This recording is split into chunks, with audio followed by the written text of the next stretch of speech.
Courtney. I'm Dara. And it has been 6 years, 3 months, and 1 week since we were supposed to know what we were doing with our lives. Yes, and this is Next Big Thing. Yeah, so this is our first episode of our second season, and we're starting out in New York. Woo-hoo. BK? BK? That's where we're at. That's where we're at. For this episode, we're going to be talking about online dating. So we're going to interview Brian Gerard. He's one of the founders of the Bay app. Yes, and we are also going to be talking about our personal online dating horror stories. We all have them. I want to hear yours too, actually. So stay tuned.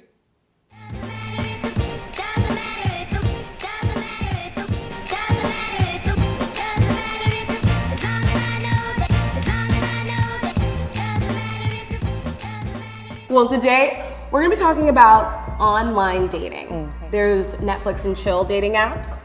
There are dating apps for people with a mutual love of bacon. And the list can go, yeah, that happened. That happened this week. Okay. I'm glad you're on it.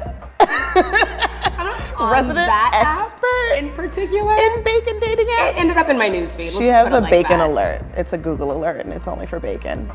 That's only slightly true. Anyway, so we're going to be talking today about the do's and don'ts of online dating according to Courtney and Dara. So let's get it started with ain't no shame.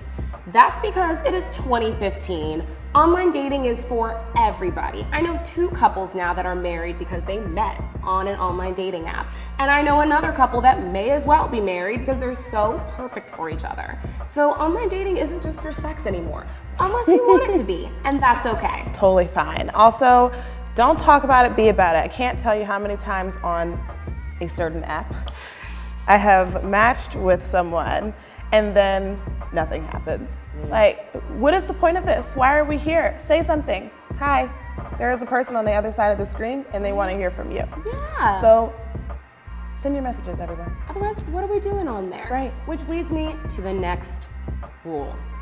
Don't get butthurt. Yes, send those messages out. Put yourself out there. That's why you signed up for the app.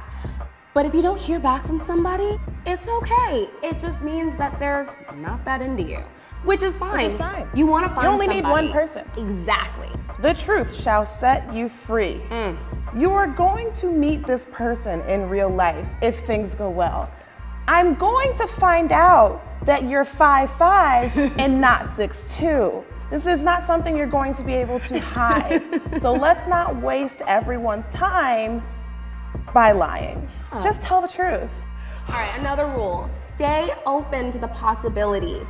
Just because you don't like something now doesn't mean that you won't like it in the future. So if somebody likes a lot of hiking or yoga and you think that you might be attracted to them, but you might not be into what they're doing, try it anyways. At the same time though, remember, the truth shall set you free. Don't pretend to like yoga and hiking and all kinds of adventurous things because you think that this person likes it. Do it because you actually want to, or else just be honest, be like, I want to Netflix and chill. Exactly, this is all about you. The next point is the pictures. We want more than one picture. Please. If your one picture is you with a hat on and sunglasses, looking off to the side, I know what you're doing. I see you, okay? Because I don't see you. Exactly. And again, real life is going to happen and I'm going to see what you look like when you're not perfectly posed. Yes. Okay? So pick the right one for you, get on there, put yourself out there, and have some fun. Dating is supposed to be fun at the end of the day. Yes. So, you're amazing. Hey guys, welcome back to Next Big Thing with Courtney and Dara. And to kick things off, for our first episode, our first guest is Mr. Brian Gerard. Yeah, thanks for having me. Hey, thanks for coming. Yeah. So tell us a little bit about yourself.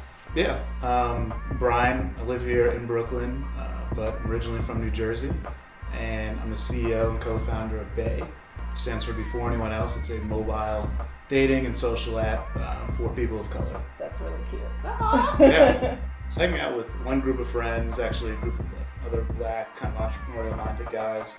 And one of them had been on Tinder for about a week, and he had about 5 matches on there. And then at the end of the week, I was hanging out with another one of my friends, white dude. He'd been on Tinder for about the same period of time, a week, and he had 50 matches. It kind of made me have 2 thoughts. One was, why was the black experience on Tinder kind of so shitty, frankly? And then also, just from a product perspective, what could be improved, right? If you match 50 people, maybe you're talking to 3 of them, kind of leaves 47 people who thought they matched you, got excited, ends up nothing really comes from it. And so we created Bay to solve those 2 things. So it's really curated for people of color, African Americans, and you get 30 potential bays every 8 hours. So many potential bays. I love it. We need it. So you say we. Who's the we who founded the app? Yep. So there's myself, my brother Justin Gerard, who's the CMO and co-founder, and then Jordan Kanzika is the CTO. That's sweet. Have you and your brother always been close? Us working on this project is kind of the culmination of us working on Legos at like 5 years old, and just all that practice has led us to the point where we can actually make a business out of it.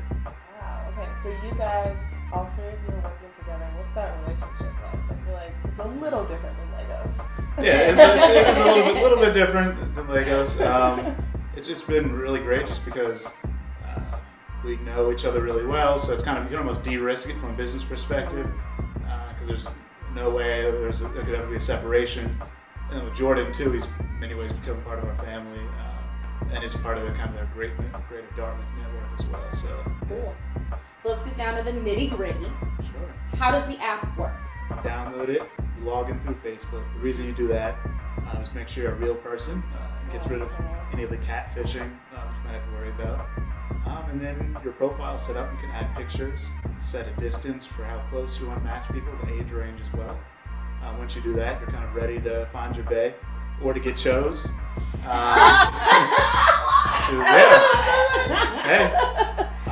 So then you simply swipe left if you're not interested in somebody, and swipe right if you are. There are a few dating apps out there. I know Courtney and I both have some experiences, some practice with the dating apps. Why is this different? Why do we need another one? Yeah, I mean, fundamentally it's different because you're going from an experience where you're the minority to now where you're the majority. The app is probably about 75% African American or Afro-Latino. How many potential bays do you meet, or even serious relationships you might want to have in an average 12-month span? That might be a negative number. Well, let's count the last 12 months. Somewhere between 0 to 2. Somewhere between 0 to 2. The difference between what that might be and bay is now you can go through 90 potential bays a day on your couch, in your underwear, while watching television when you get home from work. Now we know what Brian does after work every night. Got it, you got it. In the underwear, watching TV all day. Thank you, Brian, so much for joining us. Thanks, guys. Now we're going to talk about the horrible dating experiences that we have had with online dating. So we've been talking about the good, but now we're going to talk about the bad and the ugly. So I went on this date with a guy from another dating app. We got to go out and we decided to meet up at a wine bar. And this wine bar, when you walk in, there's a bottom level with the bar, and then there's an upper level with just tables. We finally notice each other. He's up on that balcony, and he's waving for me to meet him upstairs. And then I waved for him to come downstairs, because I was like, well, the bar's right here, so we should, okay. But he kept waving me upstairs, so I thought, okay, well, you have a drink for me upstairs, obviously, so let me just take myself upstairs. So I get upstairs, notice he's at the table. He starts to head back downstairs while I'm heading towards the table, and he asks me, aren't you gonna come with me? And I was like, no, do I need to? And he says, well, how else are you gonna buy yourself a drink? And I was like, well, that's a really good question. So we continued. Okay. Everything was fine. I bought myself a drink. And I don't actually have that much of a problem with it, but as a woman, it is a little bit of a check mark against you if that's honestly how you're going to deal with some that. women. Like, you can't buy me an $8 glass of wine, really? Like, okay. But whatever. I moved on from it, so we decided to walk to get coffee. And as we're walking, we're striking up conversation, and he says, so do you wax or do you shave? And I was like, I'm so sorry. No, I was very confused. I was like, I shave my legs? Like, what? He was like, no, I mean your vagina. What? This was on our first date. First time ever meeting him in life. And I said, that's not a thing that you do. You don't ask about somebody's vagina on the first date. No. Maybe not even a second or third date. Just let the woman bring up her vagina. How about that? Like, yeah, let her bring up, and then you'll see. Yeah, like you don't have to ask. You don't have to ask. You'll find out. It's fine. If you don't ask. So I just told him, like, look, I'm not accustomed to talking about my vagina on a first date, so I'm just gonna say that I shave my legs. That's all you need to know. Wow. That was our first and last date. I'm shocked. I'm sure he's still You guys are married right now? No, I'm sure he's a lovely person, but it just didn't work for us. I had been talking to this guy and we decided we were going to go to dinner. But the night we were going to dinner was the night of the premiere of a show, a black show it's called, that I had been working on.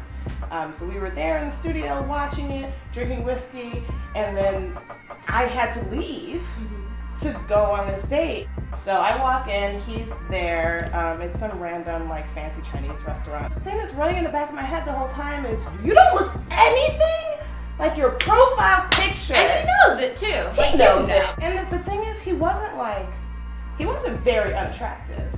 Oh, then he should have like a real He photo should have of just had himself. a real photo of himself. But he tried to, he tried it. That's like, literally, that's what that phrase is made for. He tried it. And I walked in and was like, oh, okay. I see what we're doing here. Already, like, my hackles are up and I'm kind of like, I don't like this guy. I don't think this is like gonna go anywhere. And somehow we start talking about Kobe Bryant and rape. His main point was most of the cases of rape that are reported are just lies. There are women who don't want to, they don't want to admit that they wanted to have sex, or all hosts of other reasons. Which, again, we're talking about, I know sometimes facts are inconvenient, but the facts say that's not the case. That actually rape is severely underreported because women are afraid of people thinking things like you're that. lying about it. Exactly. So I run away, run to the bathroom, sit like in the stall, and just like think about like what life decisions did I make To get to this point. Yeah, that led me to this point right here, because it's not a good thing. So we come out and it's very clear, like between the two of us, it's not gonna work. The moral of the story is, if you're having fun and you're having whiskey, don't leave. Yeah. Don't leave for things that you don't know are gonna pan out. Just stay there. And now I know that. We're going to get jealous. Thanks for watching, everyone. As always, if you want to keep up with the next big things in art, tech, and more, you can head to nbttheshow.com. And if you want to let us know about someone you think is the next big thing, tweet us at NBTTheShow. And if you want to donate to Next Big Thing, you can head to nbttheshow.com/donate. And of course, don't forget to subscribe. No, don't forget. It's Right like there. Right here. Right there. Like Click it right right here. now. No. Like right now. Get it.